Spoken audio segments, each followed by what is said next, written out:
Halfway through Suspicious Minds, the snap was louder than the snare. Elvis froze, hand still on the guitar. The spotlight caught the broken string curling in the air. It was 1975 at the Civic Center in Asheville. 25,000 people watched the king stand still, then take one slow step forward. If you believe one small moment can define a legend, stay with me, because what Elvis did next turned a simple mistake into history. The sound hit like a firecracker. Not from the drums, not from the crowd, from Elvis Presley's own guitar. One sharp twang that sliced through Suspicious Minds and stopped 25,000 people mid-clap. It was 1975, Asheville Civic Center, North Carolina, a summer night, humid enough that the air inside the arena felt thick. The scent of hairspray and cheap cologne mixed with the buttery salt of popcorn from the lobby. The roar had begun minutes earlier, before the lights even dimmed, and when Elvis stepped out, the noise doubled. White jumpsuit, high collar, rhinestones catching red and blue from the moving spotlights. He carried a Gibson like a man carrying something alive. Fans waved cardboard signs high above their heads. One woman in the front row clutched a bouquet wrapped in tissue paper. Another held a homemade poster. "Play it for Mama." The first chords rang out clean, warm, rich, the kind of tone only Elvis could pull from a guitar that size. His left hand danced over the frets. His right hand strummed with a steadiness that felt like heartbeat. Then it happened. Mid-verse, just after "We Can't Go On Together," a single metallic snap, the E string broke free and curled upward, twisting like it was alive. For a second the band kept going.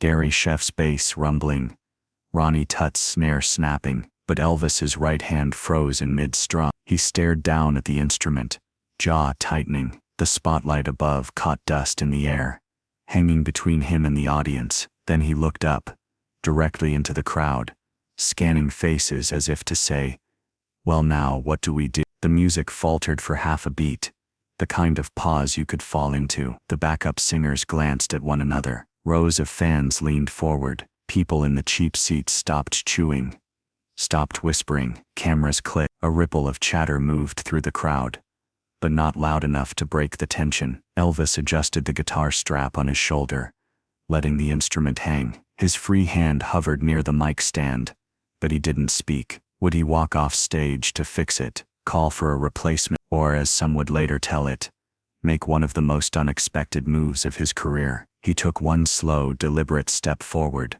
The crowd went dead silent. His gaze locked on something, or someone in the front rows. Fade to black. He didn't back away, didn't call for a fresh guitar. Elvis Presley stepped forward, close enough that the front row could see the sweat tracing a slow path down his temple under the light. The Civic Center's spotlights were blinding in that heat, but Elvis's eyes swept the crowd like he was searching for someone. The hum of the amps filled the pause, a low, electric heartbeat. A few fans tried to shout requests, but their voices fell flat in the vacuum of his silence. Then, in a voice softer than anyone expected, he leaned into the mic. "Now, that's never happened before." A ripple of laughter rolled through the seats. The polite kind, the is he serious kind. But Elvis didn't smile. His gaze kept moving. He crouched at the edge of the stage, one hand resting on the guitar's neck, the other shielding his eyes from the lights. His fingers tapped the wood,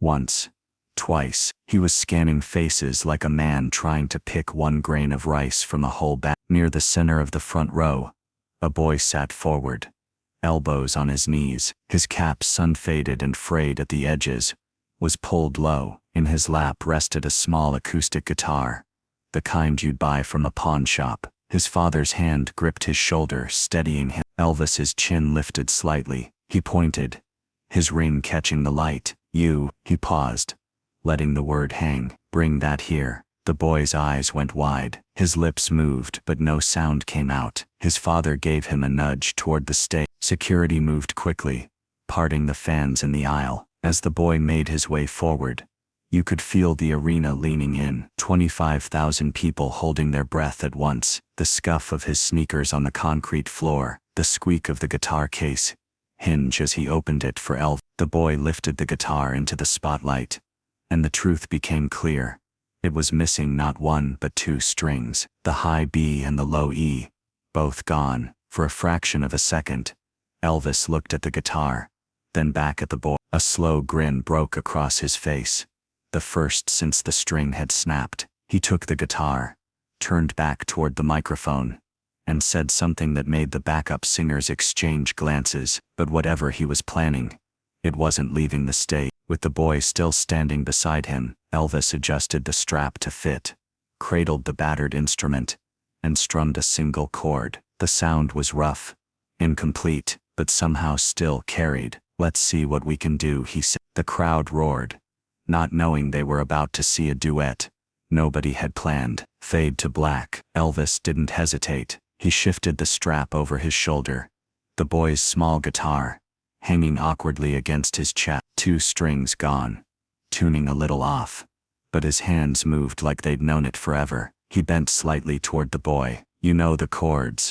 The boy gave a shaky nod, gripping the neck of the guitar, like it might slip away. Flashbulbs popped from the first few rows. The spotlight cast their shadows onto the stage floor, one tall, commanding, the other small, uncertain. Elvis lowered his voice, just for him. "Follow me, we'll keep it simple." The amp hissed softly as he adjusted the volume. Behind them, the band stood frozen, waiting for a cue. All you could hear was the faint rustle of paper programs in the stands. Elvis strummed the opening to "Love Me Tender," slower, gentler than usual. The boy followed, missing a note here and there, but the melody still formed between them. Then Elvis leaned into the mic, his voice warm and steady.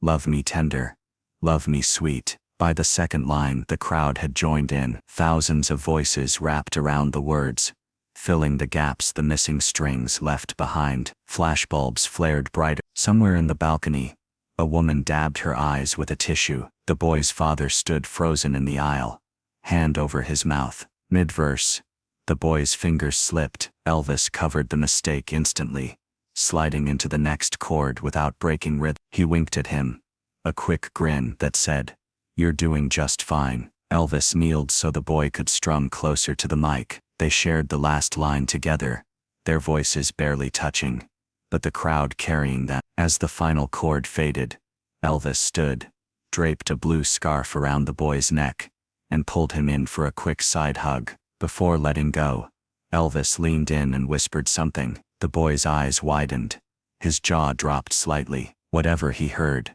it was for him alone. Only those in the first few rows saw the boy nod quickly, still gripping the scarf like it might disappear. The crowd cheered, but their faces said they wanted to know.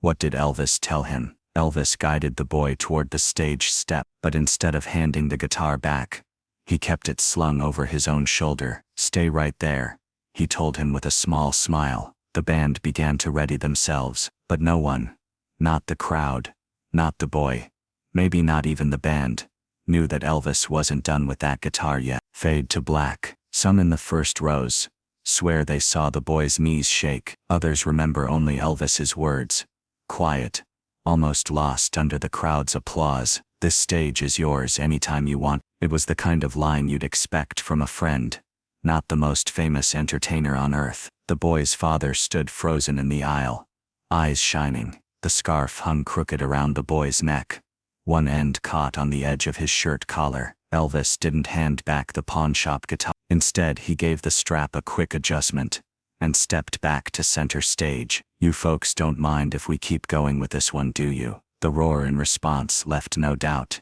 The guitar's body was small against him. The missing strings left gaps in the sound, but the way he played filled them with rhythm. The tone was raw, woodier, rougher than his own Gibson, but somehow it fit the moment perfectly. In the wings, a stagehand leaned on a case of spare instruments, smiling like he was seeing something special. The backup singers traded glances, waiting for Elvis to falter. He never did. Halfway through the next number, a rock and roll standard, Elvis bent the strings with his fingers, making the little guitar do more than it should have been able to. The sound wasn't flawless. That was the point. Fans later said it felt like he was letting them see the seams, peeling back the polish for one night. In a career built on precision and presence, here was a moment made of imperfection, and they loved him more for it. The spotlight widened, catching the first few rows. You could see the boy standing near the stage steps, scarf still in place, hands gripping the railing. Every so often, Elvis would glance at him, not for show, but like a man checking to make sure someone's still there. Then, near the end of the song, Elvis paused mid-verse. He turned, pointed toward the boy, and said into the mic, "Next time, we're doing the whole set together." The crowd erupted, stamping feet and clapping in time, until the band kicked back in for the final chorus. He walked to the stage edge, and handed the guitar back to the boy himself. Before stepping away, he pressed a pick into the boy's palm, his initials etched into it. The boy looked at it like it was made of gold. His father rested a hand on his back, leaning down to say something we couldn't hear over the applause. Elvis turned away, microphone back in hand, ready to launch into the next song. But no one in that arena knew, not the boy, not his father, not even Elvis, that a week later, a delivery would arrive that would make this night unforgettable forever. Fade to black. 7 days after the concert, the boy was sitting at the kitchen table, coloring in a notebook, when the doorbell rang. His father answered, and froze. On the porch stood a courier holding a brown cardboard box, about the size of a guitar case. The return address read only, Graceland, Memphis, TN. The boy's mother came to the doorway, wiping her hands on a dish towel. The father signed for it, hands trembling just enough to make the pen slip. The courier tipped his cap and left without a word. The sound of the truck pulling away was the only thing breaking the stillness in the room. The cardboard was cool from the morning air. Tape pulled away with a slow rip. Inside, a black hard-shell guitar case, with gold latches, polished so clean it caught the kitchen light. The boy reached out, fingertips grazing the surface, before flipping the latches. The hinges gave a soft click. As the lid opened, nestled in crushed red velvet, lay a brand new Gibson acoustic, not a mark on it. The finish was deep and glossy, the pick guard clean. Across the top, written in gold ink, were the words, "You'll always have a seat in the front row, Elvis." The boy's breath caught. His father covered his mouth with one hand, eyes glistening. His mother pressed her palms together, like she was trying to keep her heart from spilling out. Tucked under the neck of the guitar was a small envelope. Inside, a single Polaroid. Elvis on stage, mid-song, holding the boy's pawnshop guitar. On the back, in the same gold ink, "For my duet partner." The father set the case gently on the floor. The boy knelt beside it, running his fingers over the strings. They were fresh, smooth, perfectly tuned. He strummed one slow chord. The sound filled the kitchen. Warm, rich, alive. It was the same chord Elvis had ended their duet with, only now it was whole. Word spread quickly. By the next afternoon, neighbors were knocking on the door, asking if the story was true. The local paper ran a short piece, titled, "The King Sends a Gift to Asheville Boy." 2 days later, a radio station DJ retold the story on air. Callers phoned in to share where they were the night the string broke. The boy practiced on the Gibson every night, sitting cross-legged on the living room rug. His father tuned it for him, until he learned to do it himself. The scarf from that night stayed folded on top of the case, untouched. Years passed. The boy grew up, started a family, but he never let the guitar go. And now, decades later, he plays it with his grandson. The gold ink, still bright against the dark wood. The pick Elvis gave him that night, it's still in the case, right where his young hands first placed it. Fade to black. Ask anyone who was there, and they'll tell you it wasn't about the broken string. It was about what happened in the seconds after. August 1975, Asheville Civic Center. 25,000 fans came expecting a flawless performance from the most famous man in music. Instead, they saw him stop mid-song, step toward the crowd, and change the course of one boy's life. Greatness, they say, is about control, holding a stage, commanding a crowd. But that night, Elvis showed it could also mean letting go, letting a moment breathe, letting someone else stand in the light. The echo of that duet still lives in the memories of those who were there. The slight buzz of the amp, the missing notes, The way the crowd singing swelled to fill the spaces. Witnesses remember the way he looked at the boy,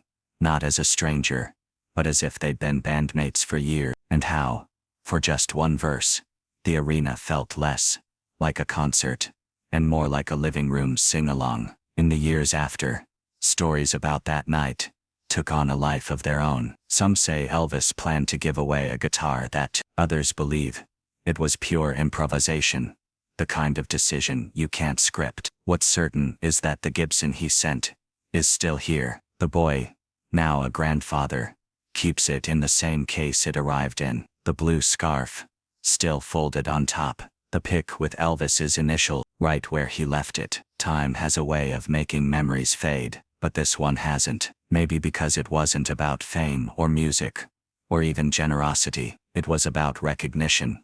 The kind that says, I see you, you matter here. Old photos from that night still circulate in Elvis fan clubs.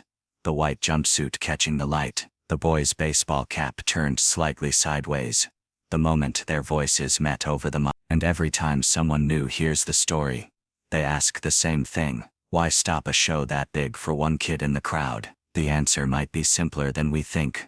Because the kid was there. Because Elvis could. A broken string. A gift that outlasted the man who gave it. Greatness isn't in never making mistakes. It's in what you do next. And sometimes, what you do next becomes the part of the show no one ever forgets. If this moved you, share it with someone who believes kindness can stop a room. And tell me, what's one small moment of generosity you've never forgot?